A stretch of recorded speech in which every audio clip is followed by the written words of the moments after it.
Bonjour, je vous dis bonjour, c'est un petit peu fort le son. Vous savez, je n'ai absolument pas l'habitude de tout ça, donc là, je vais quand même essayer de baisser un petit peu le son. Je fais comme ça.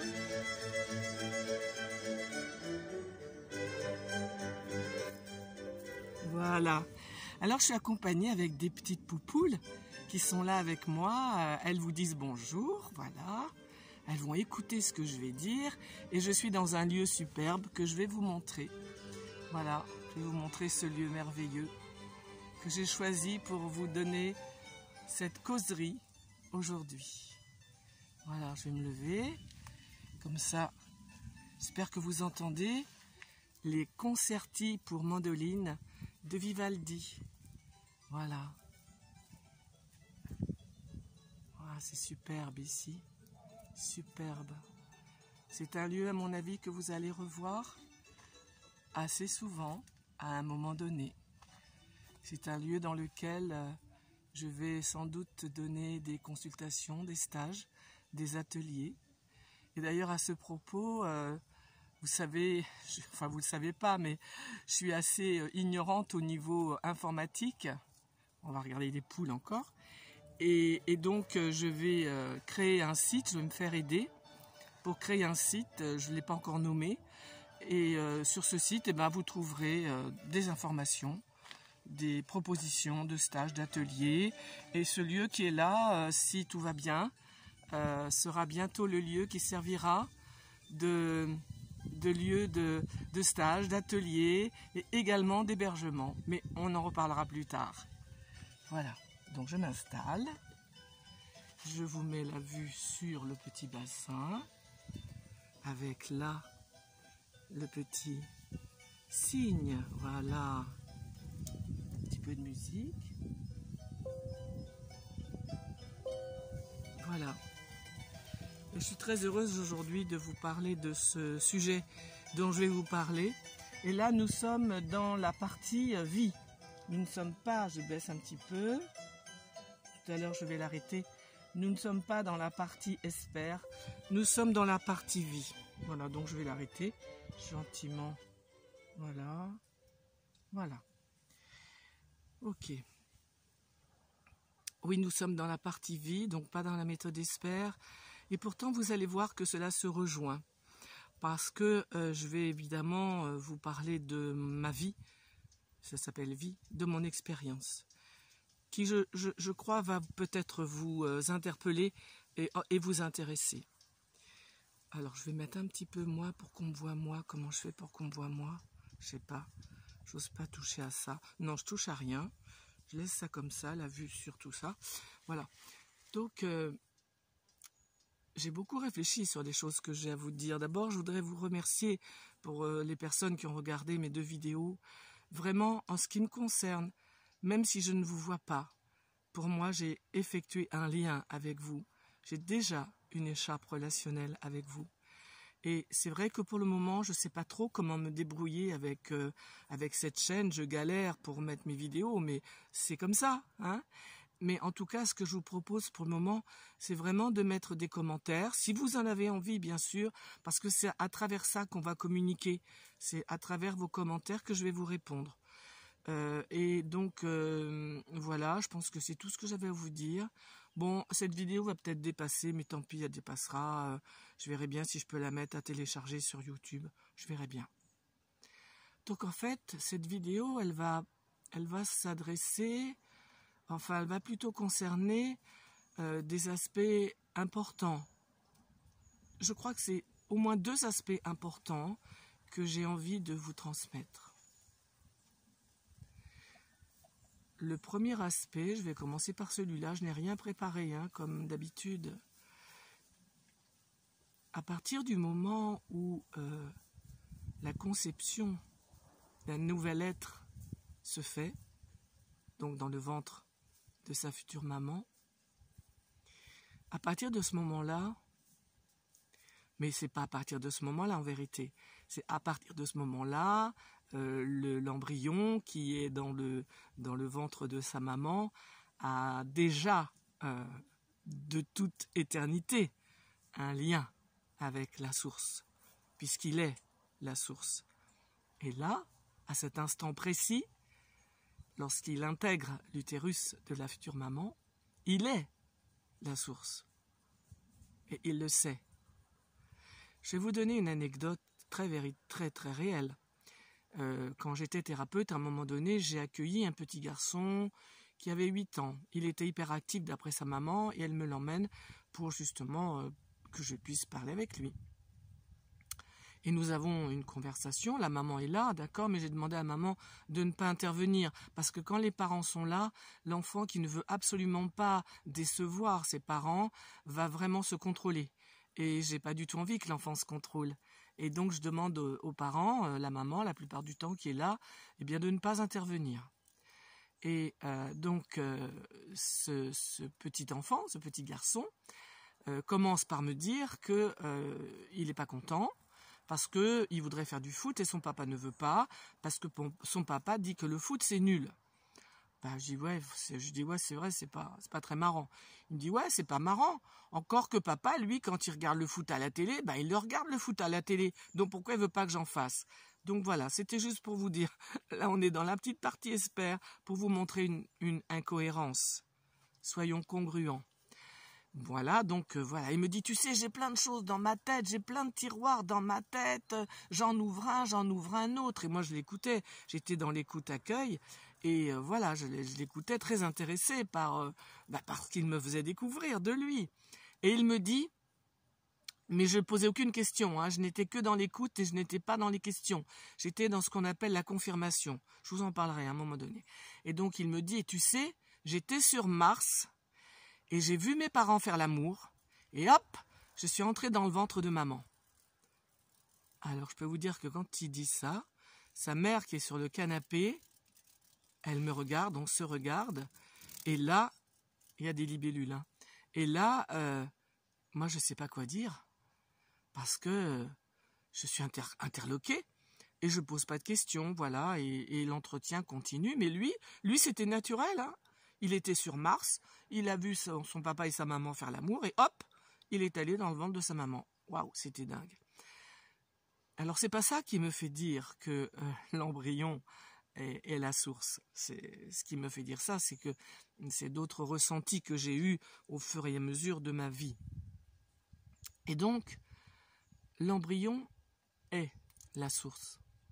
Et tout le long de son grandissement dans le ventre de sa maman, lorsqu'il va devenir fœtus, et puis lorsqu'il va sortir du ventre, il est la source. Parce que nous sommes la source. Donc, revenons à l'embryon, au fœtus. Lorsqu'il va sortir du ventre de sa maman, dans des violences que vous connaissez, le froid, le bruit, quelle violence pour le nourrisson, eh bien, on lui tape sur les fesses pour qu'il crie, pour que les poumons s'ouvrent, c'est une violence extrême. Et à partir de ce moment-là, le nourrisson va confondre la source qu'il est et d'où il vient, avec la maman, dont il vient, d'où il vient. Et là va commencer tout le mélange, toute la confusion entre le fait qu'il sait qu'il est la source, mais il va l'oublier. Il va l'oublier. Et c'est ce qui sera notre problème principal, de base. Vous le savez sans doute, le nourrisson, au début de sa vie, d'ailleurs pendant pas mal d'années, en tout cas au tout début, il n'a pas la conscience qu'il est un ego différencié. Pour le nourrisson, d'une façon inconsciente, tout est lui. Et lui, il n'est même pas tout. Tout est lui. Lui, il ne sait pas qu'il a une existence propre. C'est par l'ego qui va se construire petit à petit et qui va commencer à partir de 11 mois, à partir, de la marche, que le petit être va tout doucement, avec l'aide de ses parents, se rendre compte qu'il est un ego, qu'il a un corps, qu'il a un nez, des yeux, et ses parents lui disent bien, tu t'appelles Michael ou Lucie, voilà, et l'enfant petit à petit, il va intégrer qu'il a un ego. Et petit à petit, d'ailleurs, il va oublier qu'il est la source. Et comme nous, les adultes, les parents donc, nous avons bien sûr oublié ce lien. C'est plus qu'un lien puisque c'est ce que nous sommes. Vous comprenez? Si je dis lien, ça veut dire que je mets à l'extérieur quelque chose que je suis. Je peux pas dire un lien. Nous avons oublié qui nous sommes. Et c'est tout simple. Et en ayant oublié qui nous sommes et en étant, on va dire, environnés d'humains, d'adultes qui ont oublié qui ils sont, eh bien oui, le relationnel, il va être en fonction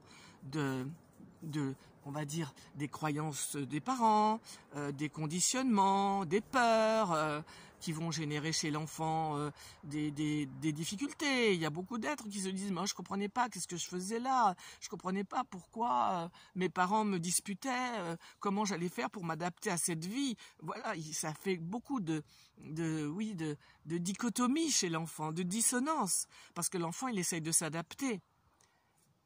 Et ce que je voudrais surtout appuyer, c'est pas trop parler de l'ego là, parce que l'ego, c'est plus au niveau de la méthode Esper qu'il est venu chez moi. Parce que voyez-vous, au tout début de ma démarche, ça a été d'abord une démarche spirituelle, avec un travail de méditation, de pardon, de lâcher prise, de tout ce qu'on connaît quand on fait un travail spirituel. Et vraiment, lors des méditations que je faisais tous les jours, et d'un accompagnement, j'avais un enseignant, bien sûr, j'ai recontacté la source que je suis. Mais c'était éphémère, ça partait. Et il y avait tellement de problèmes dans ma vie de tous les jours, dans ma vie relationnelle, que de toute façon, ça partait. Et pendant 5 ans, j'ai essayé de pardonner, de pas être dans la colère, d'être dans le lâcher-prise, d'être dans le oui à ce qui est. Mais je n'y arrivais pas. Je voyais bien que j'y arrivais pas. Et mon mari me disait, je comprends pas, tu fais des méditations, tu vas dans un ashram, et t'es toujours aussi difficile à vivre. Mais ouais, c'était vrai. Et au bout de 5 ans, je me suis dit, c'est pas possible, j'avance pas, quoi. Parce qu'au fond de moi, j'ai tellement de colère, j'ai tellement de ressentiment. C'est pas possible, je peux pas pardonner. Il y a des choses que je peux pas pardonner. Je vais pas me mentir. Et je vous l'ai déjà dit, ce qui importe pour moi, c'est ma sincérité, c'est mon authenticité. Donc, au bout de 5 ans, je me suis dit, ça va pas, ça le fait pas. Alors, c'est là que par hasard, je vous ai dit, j'ai trouvé le livre de Jacques Salomé, et je l'ai acheté, et voilà. Après, j'ai donc commencé ma formation en méthode Esper. Et à partir de là, j'ai laissé tomber complètement toute la partie spirituelle. Et là, par contre, grâce aux outils de la méthode Esper, grâce au travail sur moi, de connaissance de moi, de mes dysfonctionnements, de mes blessures, de l'enfant intérieur, tout ce que j'amène dans les consultations avec les personnes qui me font confiance, eh bien, grâce à tout ce travail qui a duré longtemps, j'ai pu réparer des blessures. J'ai pu guérir, oui je dis bien guérir des blessures. On peut guérir de ces blessures. J'ai pu nettoyer, j'ai pu épurer des pensées. Parce que les outils de la méthode Esper, la restitution des violences reçues, permettent de concrétiser un nettoyage total des violences reçues. C'est tout un travail qui est effectué avec la personne qui accompagne. J'ai fait cela pendant des années, sans du tout faire de méditation, sans du tout être branché dans l'aspect spirituel, qui est pourtant la base de mon être. Mais je sentais l'urgence et la nécessité de travailler vraiment sur l'ego qui était souffrant. Et cela a duré des années, bien sûr. Et j'ai été donc consultante et j'ai accueilli les personnes et je ne parlais jamais de spiritualité. Je parlais de la méthode Esper, de l'énéagramme, de l'enfant blessé, des conditionnements, des croyances, voilà. Je parlais de tout ça, tout cet aspect dont je vais parler dans mes vidéos, mais pas du tout de l'aspect spirituel. Je ne me serais pas permis de faire ça. Je ne mélangeais pas les deux. Mais ce qui se passe à un moment donné, lorsqu'on fait ce travail sur soi, d'accord ?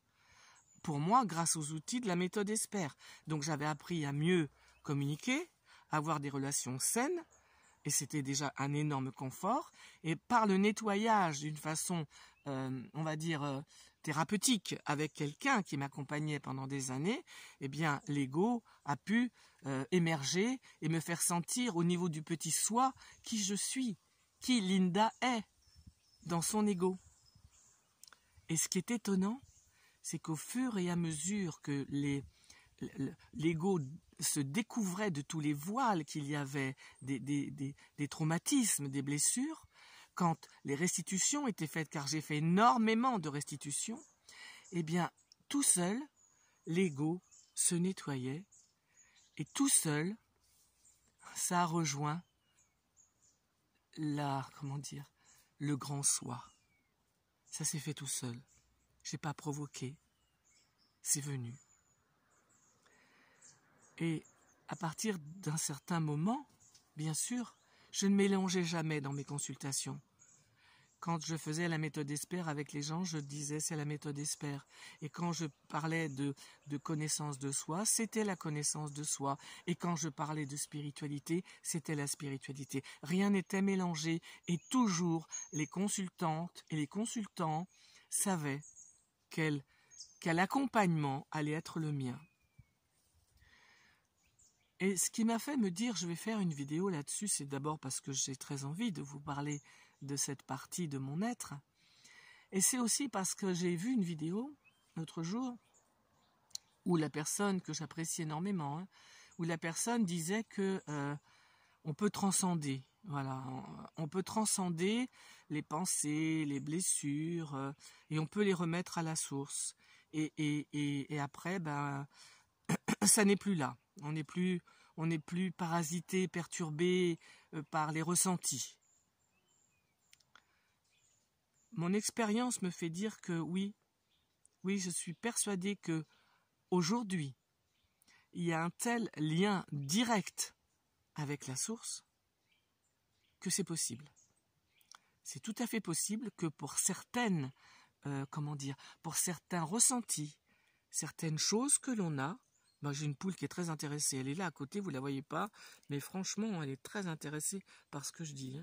Donc, c'est fort possible que pour certaines choses que nous avons de difficiles en nous, nous demandions à la source de le prendre, de l'apprendre et de la transcender.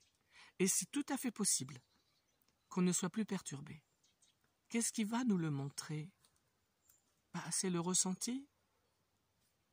Ça veut dire qu'il n'y aura plus de pensée par rapport à ça. Il n'y aura plus d'émotion et il n'y aura plus de pensée.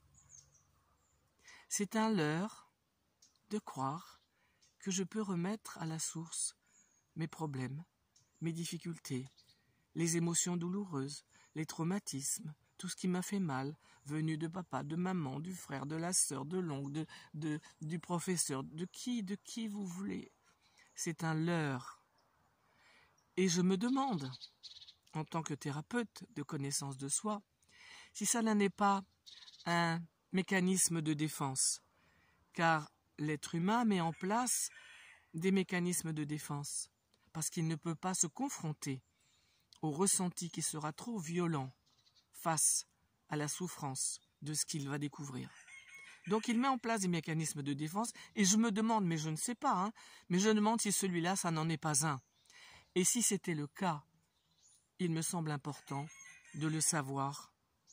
Parce que ce qui va faire que la source que je suis, d'accord, donc en fait c'est comme si je me le remettais à moi.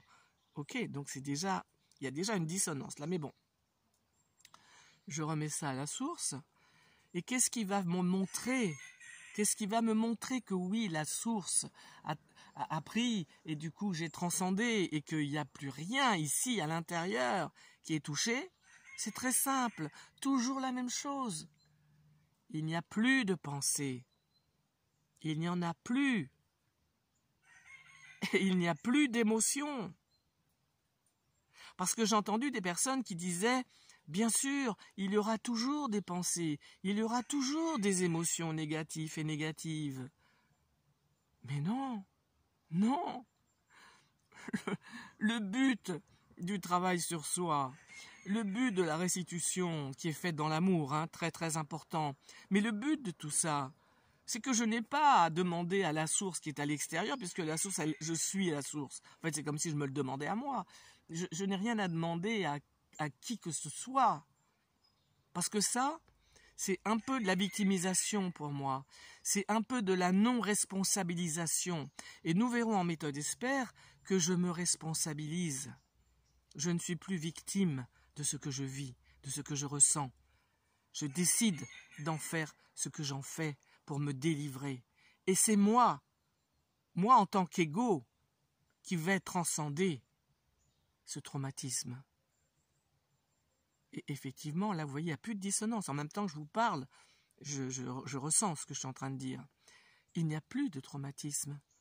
Parce que c'est la source que je suis qui a transcendé par l'ego qui est là, la blessure, les émotions, les ressentiments, tout ce qu'il y a de difficile. Et là, effectivement, c'est la délivrance. C'est la vraie délivrance. Parce qu'il n'y aura plus de pensée. Il n'y aura plus de blessures. Sincèrement, on peut guérir de ces blessures. Et on peut être la source. Et on peut être la joie, la paix, l'harmonie. C'est ça que je suis. C'est ça que vous êtes aussi, puisque vous, c'est comme moi. Nos petits soi, en vérité, sont comment dire, j'aime pas dire le mot relié parce que c'est pas ça. Mais en fait, nous ne sommes pas des petits soi. Nous ne sommes pas des égos, mais nous avons un ego, parce que c'est grâce à l'ego que je peux ressentir la joie que la source ressent à travers l'ego, que je suis aussi. J'espère que vous comprenez bien, que vous prenez bien à l'intérieur de vous ce que je suis en train de vous énoncer. Voilà, je pense que c'était bien que je mette ça là, que je le pose aujourd'hui avec ce beau cadre que vous voyez. Donc voilà, je ne sais pas combien dure la vidéo, j'arrive pas trop à voir, mais j'espère, le petit point rouge est toujours là, ça enregistre, j'espère que ça a enregistré, parce que sinon ça va pas être évident de la refaire, mais bon, Inch'Allah, comme on dit, hein, voilà. Moi je fais, et la source que je suis s'occupe du reste. C'est le lâcher-prise, et il arrive après le lâcher-prise. Et du coup, il n'y a que le bon à être et à vivre. C'est ce que je vous souhaite. C'est ce que je nous souhaite en ces périodes où il est crucial de pouvoir sentir qui vous êtes.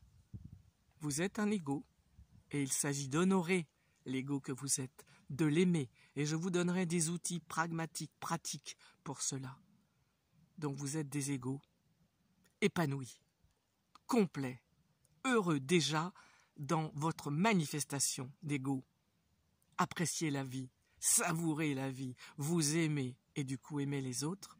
Et vous êtes avant tout la source. Qui vous êtes, c'est la source. Et lorsque la source en vous sera révélée, vous serez qui vous êtes vraiment. Voilà, je suis très heureuse d'avoir fait cette vidéo et je suis quand même arrivée à vous transmettre ces points importants. Eh bien, je vais vous laisser. Je vais encore profiter de ce parc. Et puis, en rentrant, je vais essayer de télécharger la vidéo. J'essaie de pas trop galérer, j'espère, parce que j'y connais rien, mais je vais me faire aider maintenant.